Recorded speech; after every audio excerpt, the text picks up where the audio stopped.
જો કે આ ઘટનાને રાજનીતિના દૃષ્ટિકોણથી જોઈએ તો કોંગ્રેસને આ ઘટનાથી બહુ મોટો ફાયદો થયો છે।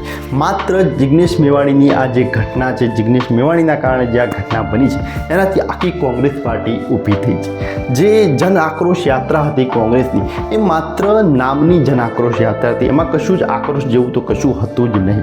પરંતુ જિગ્નેશ મેવાણીને કારણે જે આ કે વિવાદ થયો અને આ વિવાદના કારણે સરકાર સામે લોકોનો જે આક્રોશ હતો એ ખૂબ સામે આવ્યો છે અને જન આક્રોશ યાત્રાનો મુખ્ય મુદ્દો દારૂ અને ડ્રગ્સ બન્યો છે અને સૌથી વધારે ફાયદો થયો છે જિગ્નેશ મેવાણીને। આજે મોટાભાગની દરેક જન આક્રોશ યાત્રામાં જિગ્નેશ મેવાણીના સમર્થનમાં જિગ્નેશ મેવાણીનું ભાષણ સાંભળવા ઘણા બધા લોકો આવી રહ્યા છે।